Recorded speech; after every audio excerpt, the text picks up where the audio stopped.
ये देह है जिसे हम बहुत प्यार करते हैं, इतना प्यार करते हैं कि इसे मैं की संज्ञा दे दी, मैं, पर ये है कुछ नहीं, एक क्षण में नष्ट हो जाने वाली बात है। तत्रापि दुर्लभम मन्येत वैकुंठ प्रिय दर्शनम। इस दुर्लभ संयोग का फल है कि हमें प्रभु के प्रेम में मतवाले भक्तों के संग से प्रभु में प्रेम हो जाए। बस मनुष्य जीवन की दुर्लभता, धाम की ऐसी महामहिम कृपा, श्री लाडली लाल का ऐसा अनुपम अहेतुकी दुलार कि अपने जैसे घोर माया आसक्त जीवों को श्रीधाम की महामहिम रज में बैठने का सौभाग्य, श्रीधाम वृंदावन में आने का सौभाग्य और साधु समागम अत्यंत दुर्लभ। धन मिल जाना, कामनाओं की पूर्ति हो जाना, ये कोई खास बात नहीं है। सुत दारा धन लक्ष्मी पापियों के घर होए, संत समागम हरि कथा तुलसी दुर्लभ दो। ब्राह्म मुहूर्त में परम पावन प्रियालाल के महल में बैठ करके भक्त भगवान की चर्चा सुनने का, कथन करने का ये जो हमें समय मिला है, इसको सार्थक कर लिया जाए। अगर हमारी वृत्ति शरीर में ही मैं या मेरा भाव से लगी रही, मैं से अहम पुष्ट होता है, मेरा से ममता पुष्ट होती है, और दोनों में बंधन है और दोनों में दुर्गति है, इस देह में कोई खास बात नहीं है। इसके प्रति जो बहुत राग किए हुए हैं, देह स्थिमांस रुधिरे भी मतिम त्यजत्वम जाया सुतादिषु सदा ममताम विमुंच पश्यानिशम जगदिदम क्षणभंग निष्ठम वैराग्य राग रसिको भव भक्ति निष्ठा। इसमें हड्डी है, मांस है, रक्त है और चमड़े से सब मढ़ा हुआ है। कोई गोरा चमड़ा, कोई काला चमड़ा, चमड़ा है ऊपर। इसमें यदि आप अहम मम, अहमता ममता इसी में कर बैठे तो जो आप सुख चाहते हैं, आनंद चाहते हैं, विश्राम चाहते हैं, शांति चाहते हैं, अविनाशी होना चाहते हैं, मैं मरूं ना कभी, वो सब नहीं प्राप्त हो पाएगा। ये शरीर मरने वाला है, ये शरीर दुख देने वाला है, इस शरीर में मैं मेरापन करके घोर चिंताएं प्रकट होंगी, बड़ा ही विषाद, बड़ा ही संकट, विपत्ति, ये सब शरीर देने वाला है। इस शरीर से ममता करना बिल्कुल बिल्कुल गलती है।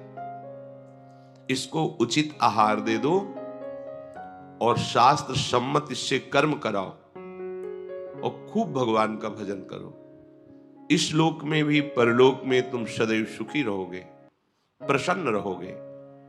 अन मांगे आगे आवेगो, ज्यों पल लागे पल को।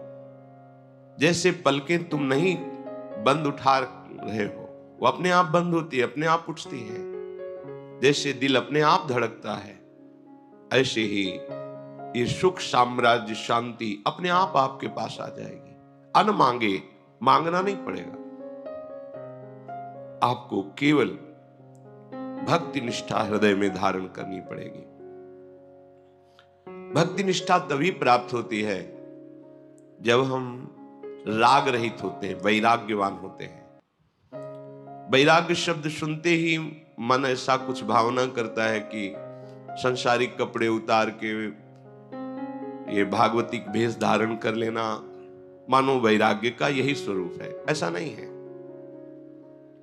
जहां भी हम जाएंगे शरीर को लेके जाएंगे ना, और शरीर में तुम्हारी प्रियता है तो तुम रागी हो, बैरागी नहीं हो।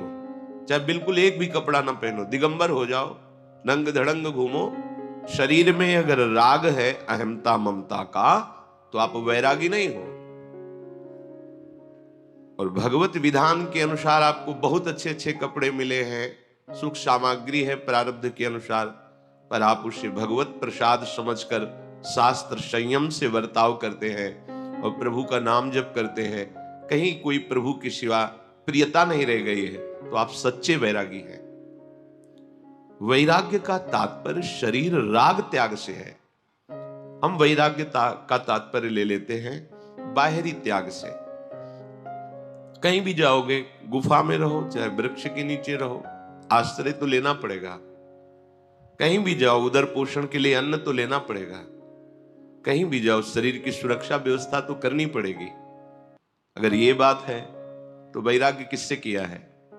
बस विवेक पूर्वक समझो, ये शरीर कोई चिदानंद वस्तु नहीं है। ये हड्डी मांस रक्त और ऊपर से चमड़े से ढका हुआ है।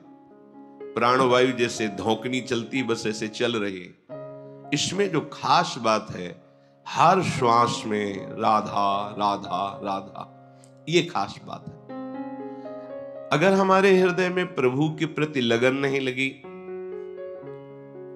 तो जिस शरीर को हम बहुत प्यार से पाल रहे हैं, पोष रहे हैं, मैं मान रहे हैं, इसके लिए बड़े अधर्माचरण भी कर रहे हैं, पाप भी कर रहे हैं, छल कपट जो भी जैसे सुख भोगे, तो व्याघ्रीव तिष्ठति जरा परितर्जयन्ति